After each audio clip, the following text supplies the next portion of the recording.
All right, y'all. So we at the hospital right now, and as y'all can see, that's the hospital over the building she's in.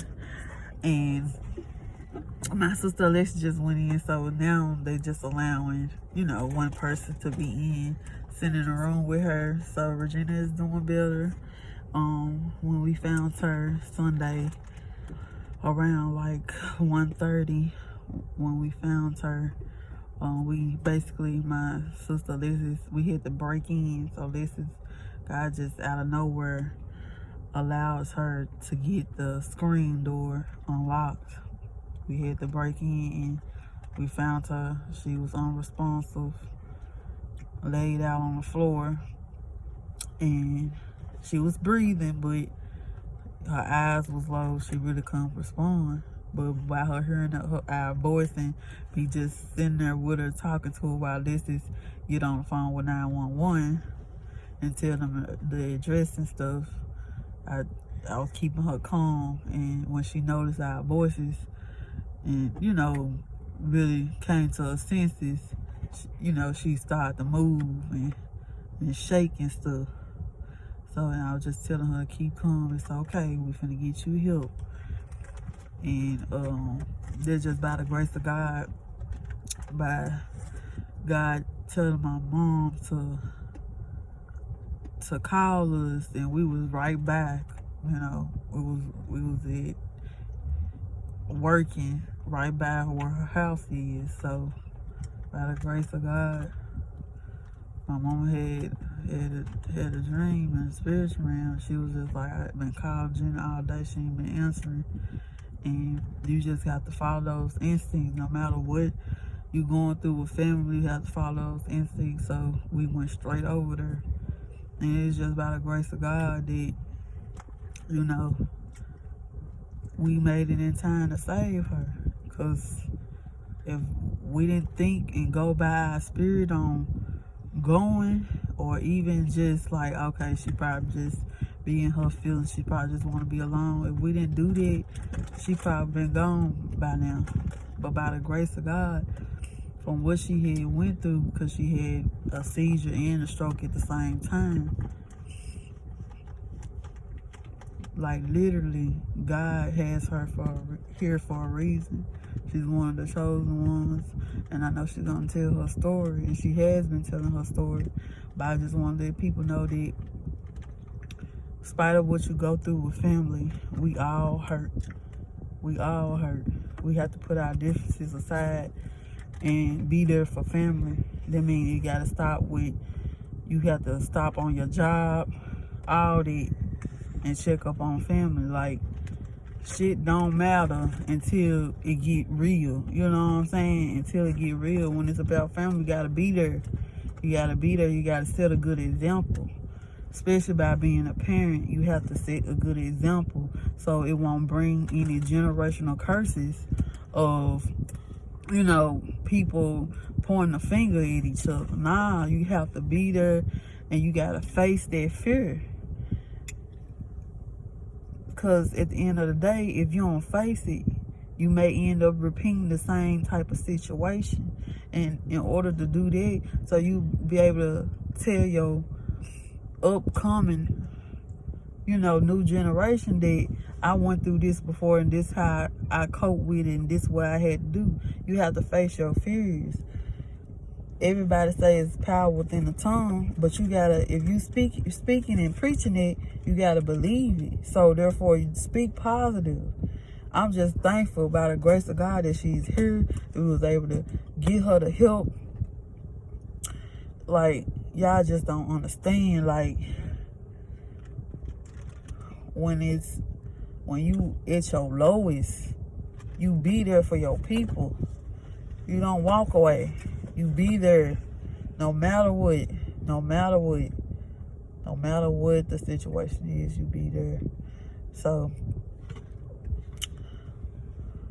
I'm thankful. I love my people. It's nothing but the grace of God that everything is going how it's going. If you don't believe in anything, you need to start believing, because prayer works. When you pray, It works. It works. I'm telling y'all, the power of the tongue. God's gonna make it happen. All you gotta do is talk to him, and you gotta believe though. You have to believe, and everything gonna be okay. So we went in, we did the job, and God doing the rest. She's better now. The swelling done went down. The blood from her brain has vanished. From her abdominal area, she had like an air bubble. That's gone. She was able to urinate. Like, God is working out to come out from a seizure and a stroke. Come on now. Come on. Certain people don't make it. It was by the grace of God. By the grace of God, my sister was holding on throughout that whole day. I mean, from that morning she went to the house, and from that night, we think it's between the time of 7 and 8 that it probably happened to her, because we went through her phone and try to see her activity of what she was doing on social media and stuff, and she wasn't posting nothing like that. So we went through her messages and stuff to try to investigate what time frame did she fall when she had a seizure. So just know that God good. She was fighting that whole time, and it's just by the grace of God who was there to come save my sister, get her the help. God has a way of doing things. Warning comes before destruction. But when your people are letting you know red flags, like when you seeing the red flags and they letting you know stuff, you need to listen. Families need to start talking it out and being there, because it's a reason. It's a reason. It's in order for everyone to get the help that they need, because mental health is real, y'all. Like, if you saying you okay, you really not okay. And I'm gonna stop saying it. Ain't no more being around the bush trying to hold stuff in about with family. Nah, I'm not okay. But I am thankful right now, but I'm not okay. I'm not okay, because we need to get better with this on communicating and healing from past trauma.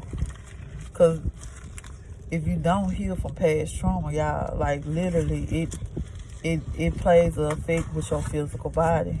If you don't believe it, you need to look it up. It plays a physical effect with your body, just by the mental, because whatever you think and speak will happen, especially negatively. So stop speaking negative, only speak positive. Because the more you speak negative, the more shit is going to happen. And we got to let go. We got to let this trauma shit go. And we got to talk about it. We got to talk about it with that person. Letting them know how we feel. You know, from what situation it may was with a person. We got to get it done in order to heal. We are healers. So I'm so thankful. God is good. Leslie back in. Yeah. Had to go give her stuff. Yeah. Yep. You know, they only letting one person stay, so it's good. But we got to pray with her, heal her. You know, had to put my hands on her. You know what I'm saying? Let her feel that energy. Yes. Yeah, that swelling gone down. God is good. So. Yes. Yep. You got anything to say, Leslie? I just know I'm grateful. I'm not selfish right now. I'm good. I'm good. I'm just grateful. I'm just thankful to be able to save her. And she's doing better. Yep. Fast. Yep. Fast. She got here yesterday and she's talking today. Yep. So that's it. That's it. Going by so fast. That's it. What else you need to live for? Okay. That's what you need to live for. Yep. You need to live for that. Yep. I need to live for this. That's all. That's all I got to say. Okay? I'm happy. I'm just thankful. I'm just grateful. Yep. I'm just grateful. Amen. Amen. She was sound asleep when I She was. She was in peace. Look at God. Like, he working it all out. We ain't got nothing to worry about. Because God doing his part. Okay. We did our part. God doing his part. Okay. We just let him work. And we stand that mindset. Staying positive about everything. We ain't got nothing to worry about. God is good. Y'all be blessed. And thank you all for the prayers. Thank love. you. Peace, love, and light. Yes, peace, love, and light.